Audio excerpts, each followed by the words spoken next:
여러분은 큰 사람입니까? 작은 사람입니까? 예. 우리가 큰 사람인지 작은 사람인지를 알아야 됩니다. 그런데 우리는 큰 사람과 작은 사람의 기준을 무엇에서 찾고 있는지가 사실은 더 중요합니다. 우리가 큰 사람인 것과 작은 사람인 것의 기준을 우리는 우리의 지위 또 우리의 나이 그런 외형적 요인에 따라 우리를 큰 사람과 작은 사람으로 나눕니다. 그것이 과연 옳은 것일까요? 주님이 우리에게 알려주신 큰 사람과 작은 사람의 기준은 무엇일까요? 오늘 본문에 보면 제자들도 큰 사람이 누구냐 하는 것에 대해서 논쟁이 일어납니다. 이 논쟁이 일어난 시점이 참 중요합니다. 묘합니다. 이 논쟁이 일어난 시점은 언제냐면 예수께서 모든 이적을 행하시던 중에 가장 큰 이적 가운데 하나인 5천 명을 먹이신 이적이 일어난 이후에 제자들의 생각이 무언가가 바뀌었습니다. 뭐가 바뀌었냐면 예수님이 메시아이심을 인정한 제자들에게 있어서 이 사건은 이제 때가 왔다. 이제 예수님이 하나님의 나라를 세우실 때가 왔다. 그런 것이 마음에 와닿는 때가 된 겁니다. 그래서 제자들은 이제 드디어 저 로마의 압제로부터 우리 나라를 구원하고 예수님이 다스리시는 나라가 이루어질 것이다. 이런 생각이 들어오기 시작한 겁니다. 막상 그런 생각이 들어오니까 그 다음 생각이 또 뭘로 나가냐면 그러면 우리들은 예수님이 다스리시는 그 나라에서 어떤 역할을 하게 될까? 처음에는 아마 농담처럼 시작했을 겁니다. 야, 네가 국방장관 해라. 나는 내무장관 할게. 이런 식으로 각각 자신의 위치에서 어떤 일을 할 것인지 농담처럼 이야기하던 그것이 이제는 진지해집니다. 그러면서 제자들 사이에 내가 이것도 하고 내가 이것도 하겠노라고 하면서 누가 크냐 하는 다툼이 일어납니다. 성경의 다른 본문에 보면은 제자들의 어머니가 와서 내 아들들을 더 높은 자리에 올려주시기를 간청하는 그런 부분도 나옵니다. 이스라엘이 이런 부분에선 참 우리나라하고 비슷하지요. 엄마들이 나서서 자녀들이 잘 되기를 또 자녀들이 높은 자리에 올라가기를 원하는 마음이 있습니다. 우리나라 이스라엘뿐만 아니라 사실은 세상의 모든 엄마들이 그런 마음이 있기는 하겠죠. 아무튼 제자들은 누가 크냐 하는 다툼이 일어납니다. 예수님이 그런 제자들의 앞에 어린아이를 하나 불러 세우십니다. 시청각 교육입니다. 어린아이를 하나 불러 세우면서 가르치시니까 이 다음에 이 가르치심을 기억하는 제자들은 누구만 보면 이 가르치심이 생각날까요? 어린아이만 보면 생각이 날 겁니다.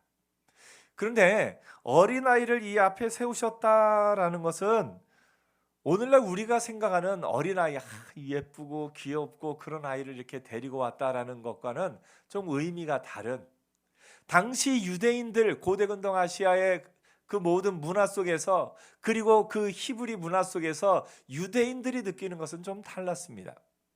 당시 유대인들이 느끼기에 어린아이는 뭐라고 얘기냐면 어린아이를 가르치는 것 특별히 여기서 어린아이는 12살 이전의 어린아이입니다.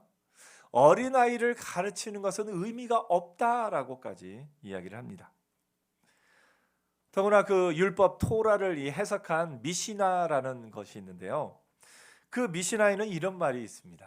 남자를 이렇게 타락하게 하는 것, 그러니까 남자를 파괴하는 것, 남자의 남자됨을 무너뜨리는 것이 몇 가지가 있는데, 그러니까 이스라엘 백성들에게 남자라면 적어도 이런 것은 지켜야 된다라고 말하는 그런 부분이 있죠. 그 가운데 뭐가 있냐면 아침에 늦잠 자는 것, 대낮에 술을 마시는 것, 그리고 어린아이와 함께 대화를 나누는 것. 이것이 들어가 있습니다. 물론 오늘날에도 아침에 늦잠 자는 것, 그리고 대낮에 술을 마시는 것, 이것이 남자를 파괴하는 것, 오늘날에도 그렇습니다. 그런데 놀랍게도 뭐가 그 가운데 들어가 있습니까? 어린아이와 대화를 나누는 것. 아이와 노는 것 자체, 아이와 대화를 나누는 것 자체가 남자의 남자됨을 파괴한다라고까지 할 정도로 어린아이와 함께하는 건 남자의 일이 아니라고 생각을 했습니다. 그런데 예수님께서 그 어린아이를 한가운데 불러 세우시는 겁니다. 제자들과 많은 사람들은 그 광경을 보면 놀랄 수밖에 없습니다. 모두가 유대인이라면, 정상적인 유대인이라면, 정상적인 어른 유대인이라면 어린아이는 그냥 놀게 내버려 두고 어린아이를 가르치려 하거나 어린아이를 불러서 대화를 나누거나 그러지 않는다라고 생각하고 있었기 때문에 그렇습니다. 예수님께서 그 어린아이를 불러 세우시고 뭐라고 말씀하시냐면 그들에게 이르시되 누구든지 내 이름으로 이런 어린아이를 영접하면 곧 나를 영접하며 또 누구든지 나를 영접하면 나를 보내신 이를 영접함이라. 너희 모든 사람 중에 가장 작은 그가 큰 자니라 말씀하십니다.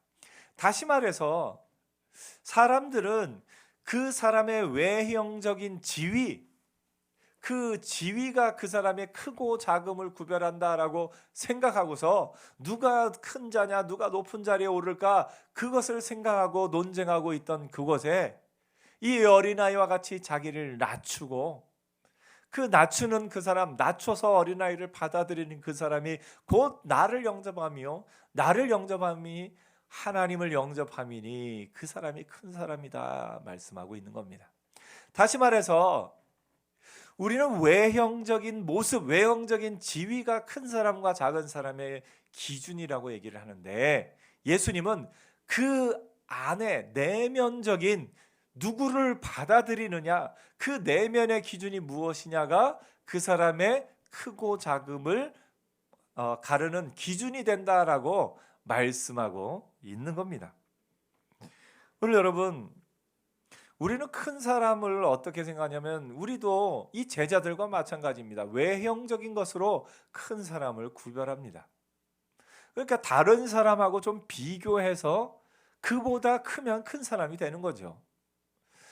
우리나라 문화 가운데는 또 독특하게 나이로 인해서 큰 사람과 그렇지 않은 작은 사람을 구별합니다. 이 나이의 문화는 사실은 우리나라의 전통 문화라고 인정하고 보기에는 어렵습니다. 우리나라의 전통 문화는 나이보다는 오히려 그 사람이 지닌 이름, 관계성 속에서 그 사람의 크고 작음을 구별합니다. 어떻게 합니까? 나이가 좀 어리더라도 이 가족들 간의 호칭 촌수에 있어서 할아버지 뻘 된다, 삼촌 뻘이 된다 그러면 그 사람을 위해서 그 사람 앞에 절을 해야 되는 상황입니다. 나이와 상관없이 그 사람이 나와 가족들과의 관계에서 어떤 지위, 어떤 위치에 있느냐에 따라서 사람을 또 이렇게 구별합니다. 우리나라가 나이로 인해서 좀 이렇게 구별하게 된 건 아마 일제 문화의 영향이 아닐까 생각을 해봅니다. 일제 군대 문화와 또 그 계급 문화가 그런 것이 이 세상 속에서는 또 나이에 의해서 나보다 나이 어리면 무시하면 된다고 생각을 하고 나보다 나이가 높으면 무조건 그의 말을 따라야 된다고 하는 그런 문화가 우리 가운데도 어느 정도 있습니다. 이것이 직장에 가는 직장에선 또 그 직장에서 직급에 따라서 그것을 구별하는 그런 문화들이 우리 가운데 있습니다. 우리 문화 가운데도 외형적인 요인, 그 사람의 지위에 따라서 그 사람의 모든 크고 작음이 결정되는 그런 부분들이 우리 문화 가운데도 있습니다. 사실 이 외형으로 말미암아 나이나 혹은 직급으로 말미암아 모든 크고 작음이 구별되는 문화사 가운데는 이런 권위주의가 좀 자리 잡게 되고 이 권위주의는 많은 문제점들을 일으킵니다. 가장 극단적으로 이 권위주의가 문제를 일으키는 건 여러 가지 부분들이 있겠지만 놀랍게도 항공사들 그 비행기 그런 어떤 항공사고의 원인이 되기도 한다라고 이야기합니다. 항공사고가 많이 나는 그런 어떤 요인들을 그 블랙박스를 가지고 이것을 분석해 봤더니 놀랍게도 권위적인 문화를 가진 나라에서 이 항공사고가 많이 나는데 왜 그러냐면 기장과 부기장이 또 이 기장의 권위가 부기장보다 너무 권위가 이렇게 있을 때 문제가 발생한다고 합니다. 실제로 운전은 항공기의 모든 그 조종은 기장은 좀 어드바이저로 역할을 하고 부기장이 그런 것들을 많이 한다고 하는데, 부기장이 어떤 블랙박스를 그 분석한 보고서를 보니까 부기장이 기장에게 기장님 기름이 더 떨어져 갑니다. 기장이 딱 말하더니 보더니 아이 그 정도면 괜찮아 한마디 딱 하니까 그 다음에 부기장이 더 이상 말을 못하고 쩔쩔매고 막 하다가 급기야 실제로 그 기름이 바닥이 나서 항공사고가 났다는 그런 블랙박스의 보고 예도 있습니다. 그로 말미암아서 항공사들이 그런 사고들을 분석하고 나서 내린 결론이 뭐냐면 언어를 바꾸자. 우리나라도 우리나라 언어 가운데 이 권위적인 문화가 언어 가운데도 녹아 있습니다. 제가 유럽에서 온 어떤 친구에게 우리말을 가르치면서 나는 너한테 내가 형이니까 야, 나한테는 이렇게 존댓말을 써야 된다 하고 존댓말을 가르쳐 줬어요. 그게 왜 다른지도 막 설명을 해줬더니 그 친구가 하는 말이 나도 성인이고 너도 성인인데 왜 다르게 이야기를 해야 되느냐 그렇게 물어보는 겁니다. 그 말을 들을 때 그렇구나, 제가 다시 한번 그 언어가 지닌 차이를 좀 생각해 보게 됐습니다. 아까 얘기한 그 항공사 기장과 부기장이 그래서 언어를 그 권위적인 언어가 아닌 평등의 언어, 어떻게 보면 영어로 또 하기도 한다고 합니다. 영어로 서로 대화를 나누는 동안에는 I가 되고 U가 되고 또 그 말 가운데 그런 권위적인 요소가 굉장히 많이 배제가 되기 때문에 그런 부분에 있어서 서로 평등하게 의견을 주고받을 수 있고 그로 말미암아서 항공사고가 줄어들었다라고 이렇게 이야기하기도 합니다. 우리나라는 언어로부터 시작해서 사회 전반에 외형적인 요인, 나이에 따라서 또 외형적인 직급, 그 사람의 직급에 따라서 크고 작고를 구별하는 것이 우리 문화에도 전반적으로 뿌리내려 있습니다. 간혹 가다가 자동차 사고가 나서 서로 막 잘잘못을 따지고 막 얘기하다 보면 꼭 나오는 말이 있습니다. 막 감정이 흥분해서 당신이 잘못했다 막 얘기하다가 조금 그런 대화가 격해지고 나면 꼭 나오는 말이 너 몇 살이야? 나이를 가지고 상대를 제압하려는 그런 분위기가 꼭 나오고, 그러면 그 어린 사람은 나이가 지금 뭐가 중요하냐면서 내 나이가 몇 살인 게 뭐가 중요하면서 또 서로 이렇게 말하게 되는 그런 경우들을 가끔 보고 듣게 됩니다. 우리 가운데도 외형적인 요인에 따라서 사람들의 크고 작음, 높고 낮음을 구별하는 문화가 우리 가운데 있습니다. 그래서 사람들을 서로 비교해서 누구보다 나이가 많으니까 나는 큰 사람, 누구보다 직급이 높으니까 나는 큰 사람, 이런 문화가 우리 가운데 많이 자리 잡고 있습니다. 이런 문화의 그 단점들이 꽤 있습니다. 물론 어른을 존중하고 또 어른을 공경하는 문화로서의 그런 장점들은 있지만 그런 장점들을 가리는 단점들이 참 많이 있습니다. 그래서 대기업들을 중심으로 직급제를 또 폐지하고 팀별로 하거나 어떤 이런 권위적인 문화를 없애려고 부단히 노력하는 것들도 간혹 보고 또 뉴스에서 접하게 됩니다. 우리는 외형적인 모습에 따라서 그런 것에 따라서 비교를 해서 큰 사람과 작은 사람을 구별합니다. 그런데 이 관점으로 봤을 때 모든 사람은 다 작은 사람이 됩니다. 왜냐하면 내가 어떤 부분에 있어서는 저 사람보다 큰 사람이지만 그 기준을 동일하게 적용하면 또 저 사람에 비하면 나는 어떤 사람이 돼요? 또 작은 사람이 되는 겁니다. 누가 크냐고 서로 다툼을 해봐야 결론적으로는 모두가 다 작은 사람이 될 수밖에 없습니다. 나는 저 사람에 비해서는 나이가 많지만 저 사람에 비해서는 나이가 적은 것처럼, 나는 저 사람에 비해서는 직급이 높지만 나는 저 사람에 비해서는 직급이 낮다라는 것이 사실이기 때문에 그렇습니다. 가진 것도 그렇습니다. 누가 많이 가졌을까요? 정답은 모두가 다 적게 가졌습니다. 왜 그렇습니까? 나는 저 사람에 비해서 많이 가진 것 같지만 또 저 사람에 비해서는 또 어떻습니까? 적게 가졌기 때문에 그렇습니다.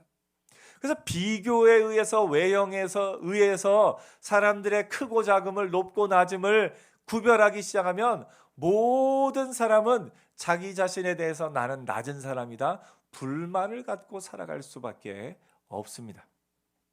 내가 가진 외면을 좀 이렇게 크게 하기 위해서, 큰 사람이 되기 위해서, 높은 사람이 되기 위해서 내가 가진 외형적인 기준을, 내가 가진 지위를, 내가 가진 재산을, 내가 가진 외모를, 모든 것을 더 높은 사람에 맞게 더 큰 사람이 되기 위해 가꾸고 채우고 소유하려고 하고 했지만 결론적으로는 모두가 다 작은 사람, 낮은 사람이 될 수밖에 없는 것이 비교가 가진 맹점입니다. 모두가 큰 사람이 되기를 원하지만 정작 큰 사람이 아니라 모두가 다 낮은 사람이 될 수밖에 없는 것이 이 비교가 지는 맹점입니다. 그런데 예수님은 이런 제자들을 향해서 너희가 가진 외면의 그 어떤 것이 너희를 큰 사람과 작은 사람으로 구별하는 것이 아니다라는 것을 알려주십니다. 오히려 자기를 비워 낮춰서 나는 이 어린아이와 같고 나는 내 능력으로는 큰 사람이 될 수 없음을 아는 사람, 이 어린아이 하나를 영접함이 곧 나를 영접하며 나를 영접하는 자가 나를 보내신 이를 영접하는 것이다 라고 예수님이 말씀하십니다. 또 다른 곳에서는 누구든지 이 어린아이와 같이 자기를 낮추는 그이가 천국에서 큰 자니라. 마태복음 18장 3절에 보니까 이르시되 진실로 너희에게 이르노니 너희가 돌이켜 어린아이와 같이 되지 아니하면 결단코 천국에 들어가지 못하리라. 그러므로 누구든지 이 어린아이와 같이 자기를 낮추는 사람이 천국에서 큰 자니라 말씀하고 있습니다. 예수님은 외형적인 그 어떤 요인이 아니라 그 속에 누구를 모시는가, 누구를 받아들이는가, 그것이 그 사람이 큰 자와 작은 자를 구별하는 요인이 될 것이다 라고 말씀하고 있는 겁니다. 제자들은 이 예수님의 말씀을 이해하지 못합니다. 바로 그 다음에 제자들이 뭐라고 말합니까? 사람들이 주여, 어떤 사람이 주의 이름으로 귀신을 내어 쫓는 것을 보고 우리와 함께 따르지 아니함으로 금하였나이다 말합니다. 다시 말해서 우리의 모임, 이 외형적으로 우리 모임에 들지 않았기 때문에 저 사람이 저렇게 하는 걸 우리가 금했습니다. 권력의 가장 큰 속성 가운데 하나가 예스보다 노를 좋아합니다. 왜냐하면 내가 권력을 갖고 있다는 건 해, 괜찮아, 이렇게 하는 것보다 안 돼, 하지마, 그렇게 할 때 내가 가진 권력의 힘을 가장 잘 보여줄 수 있기 때문에 그렇습니다. 제자들도 어떻게 보면 그런 관점에서 이제는 우리의 모임이 큰 모임이 될 것이다, 이제는 예수님이 다스리는 나라가 되고 나는 큰 사람이 될 것이기 때문에 우리 모임에 있지 않은 저 사람들 못하게 해야 된다, 이런 생각이 제자들에게 있는 겁니다. 예수께서 금하지 말라 말씀하십니다. 그런데 제자들이 그 다음에 또 이런 얘기를 해요. 예수님이 예루살렘을 향해서 갑니다. 이제 마지막 십자가에 달리실 때가 된 것을 알고 가려고 합니다. 가까운 길 사마리아 길로 가려고 하는데 사마리아 마을에서 예루살렘으로 가기 위해 머무른다 하는 이야기를 듣고 안 된다, 오지 말아라, 너희가 묵을 곳이 없다 하고 거절합니다. 제자 중에 한 사람이 야고보가 요한이 이를 보고 이르되 주여 우리가 불을 명하여 하늘로부터 내려 저들을 멸하라 하기를 원하시나이까. 와, 무서운 말이죠. 이 제자들의 마음에는 뭐냐면 이제 드디어 우리가 예루살렘으로 가서 이 모든 것을 뒤바꿀, 이스라엘 국가의 운명 자체를 뒤바꿀 그런 일이 있으리라 생각을 하고 가는데 사마리아 사람들이 막아서니까 너희들 내가 가만두지 않겠어 하는 그런 마음으로 예수님에게 말하고 있는 겁니다. 제자들은 예수님이 말씀하시는 것을 아직도 깨닫지 못합니다. 예수님이 돌아보시고 꾸짖으시고 함께 다른 마을로 가십니다. 예수님은 계속해서 가르치시면서 예수님의 마음에는 그것이 아니다라는 것을 가르쳐 주시는 겁니다. 외형적으로 어떤 강한 나라를 세워서 더 강한 힘으로 제압하는 것, 그것이 아니다. 내가 더 강한 힘으로 더 큰 힘을 가지려고 하는 것, 그것이 큰 사람의 기준이 아니다라는 것을 알려주십니다. 오히려 예수님이 어린아이와 같이 된다라고 말씀하고 있는 건 뭐냐면 이런 마음입니다. 주님, 나는 내 능력으로 하나님 나라에 들어갈 수가 없습니다. 나는 내 힘은, 내 모든 것은 결코 하나님 나라에 들어갈 수 없는 자입니다. 어린아이와 같이 자기를 낮추고 오로지 예수님께만 능력이 있고 예수님으로 말미암아 내가 갈 수 있습니다 라고 말하는 그 마음을 원하십니다. 나는 내 능력으로는 할 수 없습니다 라는 그 어린아이와 같은 마음, 그 마음으로 받아들일 때, 예수 그리스도를 영접할 때 곧 하나님을 받아들이는 것이고 하나님을 영접하는 것이고, 그럴 때에 그가 진정 큰 자다 예수님이 말씀하고 있는 겁니다. 그래서 외형적으로 커 보이는 것이 큰 것이 아니라 그 속에 누구를 모시고 있느냐가 그 사람의 크고 작음을 알려주는 겁니다. 더 나아가 예수님은 뭐라고 말씀하십니까? 너희 모든 사람 중에 가장 작은 자가 큰 자니라. 이 말씀은 또 놀랍습니다. 어떤 학자는 이 부분을 뭐라고 해석하냐면 가장 작은 자가 큰 자가 되면 모든 자가 큰 자라는 말로 해석할 수 있다 이야기를 합니다. 예, 그렇습니다. 우리가 어린아이와 같이 나는 할 수 없습니다, 예수님이 할 수 있습니다 고백하며 예수 그리스도를 받아들일 때 그 중에 가장 작은 사람이 큰 사람이 된다는 것은 예수 그리스도를 그 안에 모신 모든 사람은 어떤 사람이요? 큰 사람이 된다. 외형적인 요인으로 큰 사람을 구별하라 할 때는 결론적으로는 모든 사람이 다 작은 사람이 될 수밖에 없습니다. 아무도 큰 사람이 없습니다. 왜냐하면 누구나 다 더 큰 사람 앞에서는 작은 사람이 될 수밖에 없기 때문에 그렇습니다.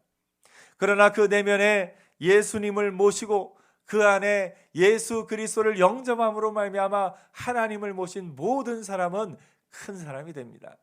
너희 중에 가장 작은 자가 큰 자가 된다는 것은 곧 예수를 그 안에 모시는 모든 사람은 큰 사람이 된다는 걸 의미하기 때문입니다. 그러므로 예수를 모신 여러분, 예수를 영접한 여러분, 내 능력, 내 힘이 아니라 예수 그리스도의 능력으로 이 자리에 나온 여러분, 여러분은 큰 사람입니다.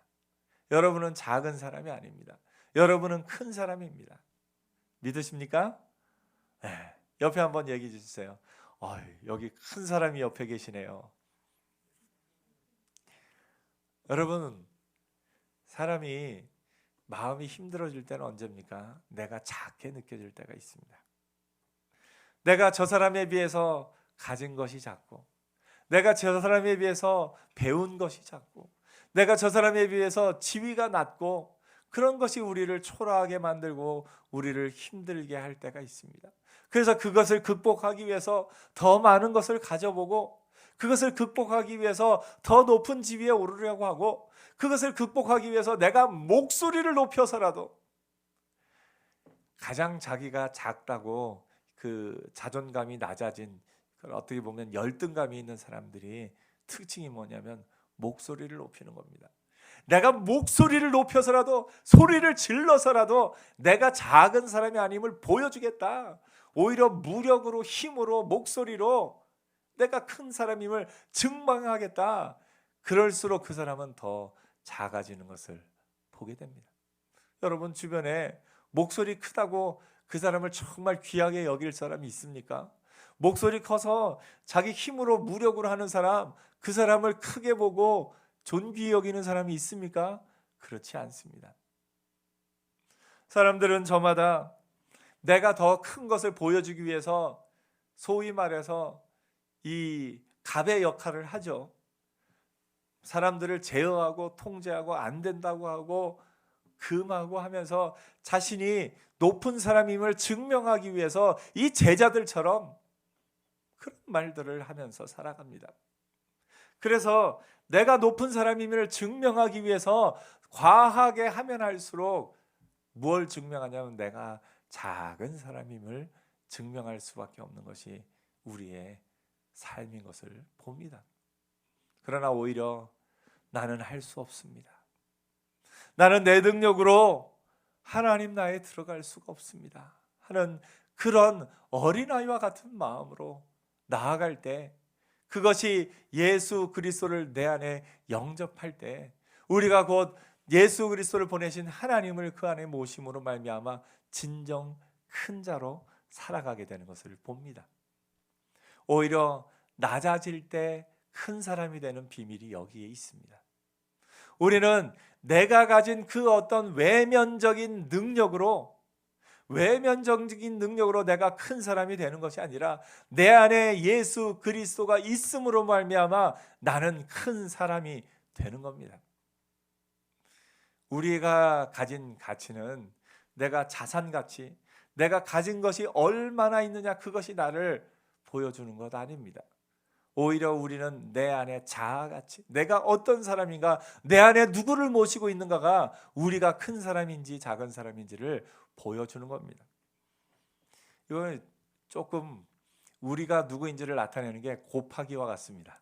곱하기는 내 외면 점수 플러스 내면 점수를 곱하는 겁니다. 이 외면 점수가 사람에 따라 1점에서 뭐 100점까지 이렇게 보이겠죠. 외면 점수가. 근데 그 내면 점수는 뭐냐면 예수 그리스도가 있느냐 없느냐가 내면 점수입니다. 외면 점수가 100점이 되는 것 같은데 속에 예수님이 없으면 곱하기 0 하면 빵점입니다.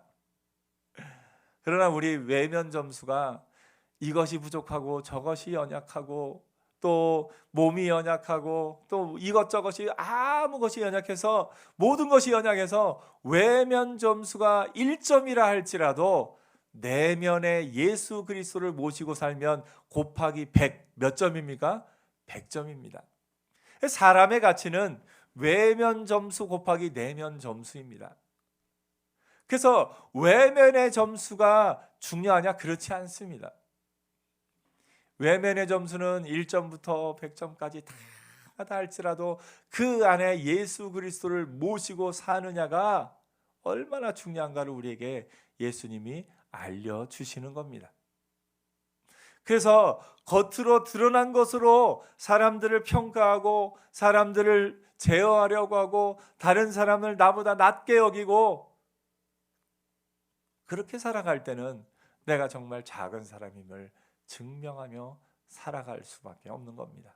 오히려 그 안에 예수 그리스도를 모신 사람은 내가 얼마나 낮은 사람인 것을 알고 내 능력으로 할 수 없음을 고백하고 예수 그리스도를 모시고 나아갈 때 오히려 그 사람이 하나님 앞에서 큰 자가 되어 이 세상 가운데 하나님의 역사를 이루며 하나님 앞에 쓰임 받으며 하나님 나라의 일을 이루는 자로 살아가게 되는 겁니다. 사람이요, 외면은 바꿀 수 있어요. 꾸밀 수 있어요. 외면은 아주 좀 어떻게 보면 조금 못났다 하는 사람도 아주 유명한 디자이너와 아주 유명한 어떤 메이크업 아티스트, 그런 사람들이 와서 잘 꾸며놓으면 그가 가진 것보다 훨씬 더 높게 보이기도 합니다. 외면은 꾸밀 수 있어요. 때로는 속일 수도 있습니다. 내가 다른 사람 앞에서 나를 꾸며서 보여줄 수 있고 꾸며서 드러낼 수 있습니다. 외면은 그렇습니다. 그러나 내면은 속이지 못합니다. 외면은 바꿀 수 있지만 내면은 바꿀 수 없습니다. 한 사람이 구원을 얻는 것이 얼마나 어려우냐면 이 세상의 모든 것을 다 바꿔도 한 사람의 마음을 못 바꿀 수가 있습니다. 이 세상의 모든 것, 산을 깎아서 낮추고 그것에 뭐를 만들고 건설하고 산보다 태산보다 높은 어떤 빌딩을 짓는다 해도 한 사람의 마음은 바꿀 수 없을 수 있습니다. 한 사람의 마음은 바꾸기가 그만큼 쉽지 않고 그것은 누구의 뜻대로 되는 것도 아닙니다. 그래서 한 사람의 영혼이 구원을 얻는 것이 천군 천사들이 그렇게 좋아하는 이유가 그겁니다. 한 사람의 영혼이 바뀌는 것이 얼마나 어려운 줄 알기에, 그것이 사람의 능력으로 되는 것이 아님을 알기에 한 사람이 구원을 얻으면 하늘나라에서 잔치가 열리는 것을 보게 됩니다. 오늘 여러분, 우리의 외면은 바꿀 수도 있고 속일 수도 있지만 우리의 내면은 결코 우리의 능력으로 바꿀 수 없고 우리의 능력으로 속일 수가 없습니다. 하나님 앞에 나아갈 때는 무엇이 드러나느냐? 우리의 외면의 모든 것이 거치고 사라지고 우리의 내면이 드러날 때가 있습니다.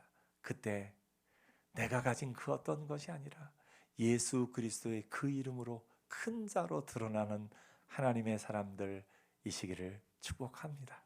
여러분은 큰 사람입니다. 예수를 이 마음에 모시고 사는 여러분은 큰 사람입니다. 여러분은 결코 작은 자가 아닙니다. 제자들이 외면의 모습으로 누가 크냐 다툼할 때는 모두가 작은 자가 될 수밖에 없었지만 내면에 예수 그리스도를 모신 자로 살아갈 때는 예수가 있는 모든 사람이 다 큰 사람입니다. 예수가 그 안에 있는 사람은 그 중에 가장 작은 자가 큰 자입니다. 그래서 여러분, 이번 한 주간 살아갈 때 예수를 그 안에 모신 사람으로서 100점짜리 인생으로서 큰 사람으로 담대하게 살아가는 은혜가 있기를 축복합니다. 하나님은 여러분을 통해서 이 땅 가운데 하나님의 역사를 이루십니다. 하나님은 외면이 화려하고 외면이 그 어떤 능력 있는 사람을 통해서 하나님 나라의 역사를 이루지 않으십니다. 외면은 비록 보잘것없고 내가 할 수 있는 일이 많지 않고 내가 할 수 있는 그 모습이 작아 보인다 할지라도 그 안에 예수 그리스도를 모시고 사는 사람, 그 안에 예수 그리스도를 온전하게 따르는 사람, 그 사람을 통해서 하나님의 나라는 이루어지게 되어 있습니다. 여러분은 하나님의 나라를 이룰 큰 사람들입니다. 큰 사람으로 사는 복된 한 주간 되기를 축복합니다. 기도하겠습니다.